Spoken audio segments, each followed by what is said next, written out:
The mystery that revolves around Forsaken's plot is very interesting. We do know a lot of information considering the Game Informer stuff, trailer reveals, and even Bungie spilling some info themselves, but I believe there's something huge happening in the Dreaming City they have yet to tell us about. We've heard the words like Insidious Dragon, which could reference the Ahamkara, but there's also a Taken presence.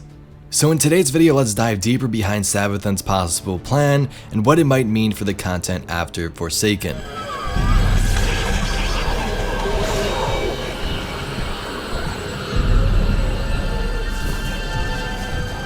So, think you can kill a god? Alright Guardians, so before I begin, if you'd like to be a voice actor in my game, there is some more info on that at the end of the video. We're still possibly looking for a main character and a bunch of extra roles, things like police officers, radio voices, civilians, so if you're interested, that's all explained at the end of the video. But back to the Destiny stuff. So today we're going to talk more about SAVATHUN'S plan and some of the weapons she has at her disposal. Let's first begin with Quria Blade Transform. In verse 39 of the Books of Sorrow, Open Your Eye and Go Into It, we hear about this incident where Crota opened up a portal and let the Vex into the Ascendant Realm. So that there was a pretty big situation in Destiny's lore, and from that story we learn more about Quria and how she was formed.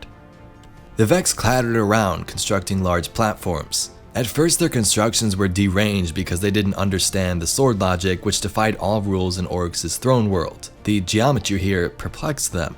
"I'll cut them apart," Crota said, but just then the Vex Ritual of Better Thoughts manifested a mind called Quria Blade Transform.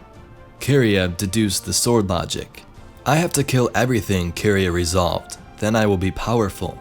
Crota's gate then began to admit warrior Vex, huge and brassy. He leapt forward to fight them, but they kept blinking away.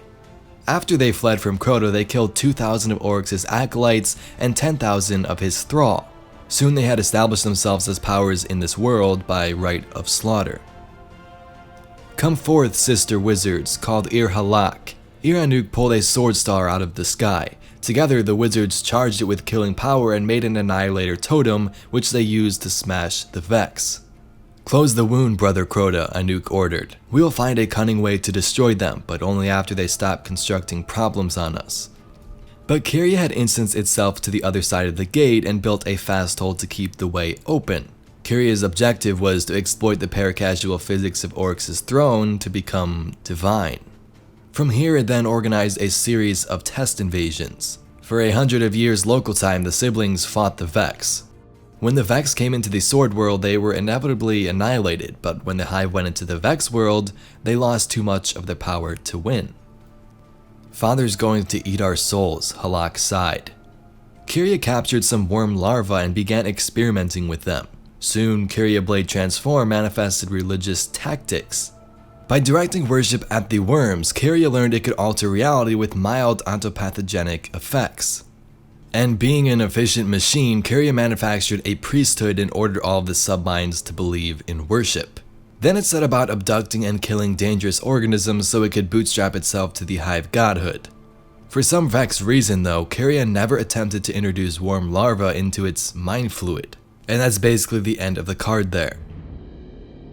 So the most notable point, or a little summary at least from that card, is that the Vex created Quria to learn more about this alien throne world. They didn't really understand how it worked at first or what the sword logic meant, so they manifested Quria. Her duty from there on out was to learn more about this sword logic and advance the Vex into this world. To do so, the Vex would need to kill things because that's just how the sword logic works. You gotta keep consuming to become more powerful. Now before we go any further, it's worth a note that SAVATHUN tricked Crota into opening this portal in the first place. So that's another example of her cunning nature, and Quria probably would have never happened if this portal wasn't opened. So Quria ended up eventually messing with these worms like you heard, and she created these Vex priests to worship them. Although she didn't consume the worm itself, it was still a pretty big factor of her crusade against this throne world. Soon though, Oryx arrived, cleared all these Vex out of the area, and Quria fled. When building his dreadnought, Oryx encountered the Axis Mind once more on a Harmony ship. This information then comes from the verse Dreadnought. Oryx attacked the Harmonious Flotilla Invincible, who guarded the Nietzsche-Thought ship. When the flotilla surrounded his dreadnought, Oryx put his sword into the hull and used the power of the deep to push his throne world into mere reality. By wrath and coincidence, he filled space with an egg of his throne. It swelled up like a ghost star to smash the harmonious flotilla invincible. Oryx broke the last word off of that name.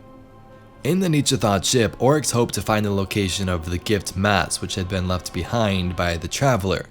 Oryx wanted to eat it, but on this thought ship there was a trap, and that trap turned out to be Quria Blade Transform.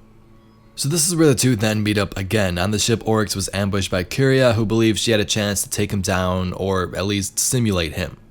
Now this ended up failing as Oryx was way too strong and powerful. So here's another interesting thing. Instead of simulating Oryx because she couldn't, she simulated a younger version of Oryx being Arash. Oryx was intrigued by this. He ended up talking to the simulation of himself along with a Teox simulation pulled from an earlier time. After their little chat and Oryx having enough, he took the mind, converting it into a taken being. But although he took Quria, he still gave her control of her own will, allowing her to surprise Savathun once more, which we'll talk about in a minute. In Quiria's last form of defense, right before she was taken by Oryx, she was able to set out all this info she had gathered back to the Vex network. So with this information, she hoped that the Vex would eventually figure out how to overcome the Hive domination and sort of use it to their own advancement if needed. In the verse Strict Proof Eternal, we learn that Oryx gifted Savathun this Axis Mind. "I have a gift for you," says Oryx. Savathun, Witch Queen, looks at him with dry weariness. "Is it the sword logic I need to go into the deep and take your power for myself?" Their echoes move among war moons. Walking together on the hull of a 2,000-year-old warship, Savathun's fleet has assembled here in preparation for an assault on the gift mast. The deep is headed that way on a trail of its prey, and the Hive will be its vanguard. "It's a Vex I captured, Quria Blade Transform. It made an attempt to puncture my throne. I thought you might enjoy studying it." Oryx pauses, digesting through the bond of lineage he can feel Crota killing worlds and worlds away, and it tastes like sweet fat. "Quria contains a Vex attempt to simulate me. It might generate others, you perhaps, or Xivu Arath. I've left it some will of its own so it could surprise you." "I suppose it'll blow me up and kill me," Savathun grouses, "or let the machines into my throne where they'll start turning everything into clocks and glass. If it kills you, then you deserve to die." Oryx says it with a quiet thrill, a happy thrill, because it's good to say the truth. "I don't have a strict proof yet, you know." Savathun strokes the void with one long claw and space-time groans beneath her touch. "This thing that we believe, that we're liberating the universe by devouring it, that we're cutting out the rot, that we're on course to join the final shape. I haven't found a strict, eternal proof. We might yet be wrong." Oryx looks at her for a moment, just a moment. He is nostalgic, he is sentimental. He thinks, "Imagine the years behind us, the things we've done. And yet being old doesn't feel like a scar, does it? It hasn't left me dull. I feel alive, alive with you, and every time I step back into this world from my throne, I feel like I'm 2 years old again, at the bottom of the universe, looking up." But he says, "Sister, it's us. We're the proof, we the Hive. If we last forever, we prove it, and if something more ruthless conquers us, then the proof is sealed."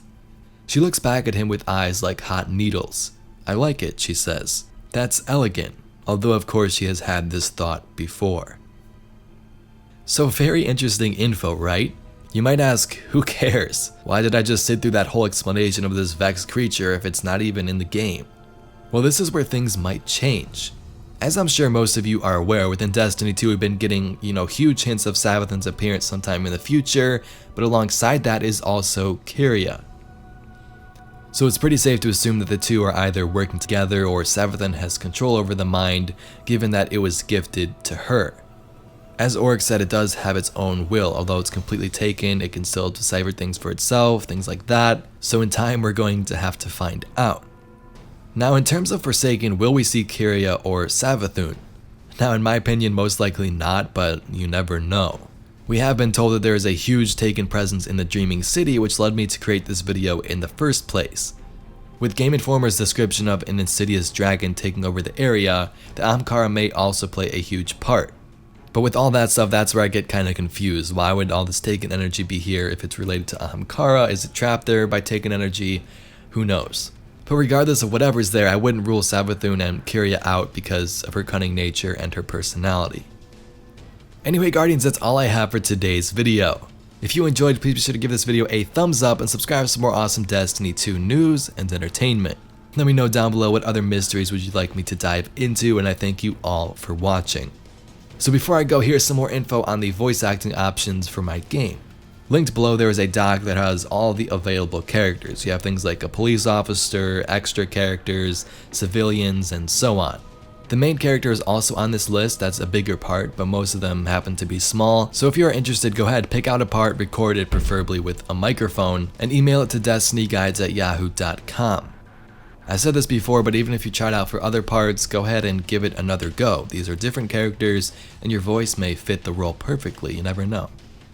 But if you're still watching to this point and you don't like voice acting, I will have a way to put everybody, all of my viewers, into my video game, and there will be more information on that soon. Anyway, thanks for watching. My name's Evade, and I'll catch you Guardians in the next one.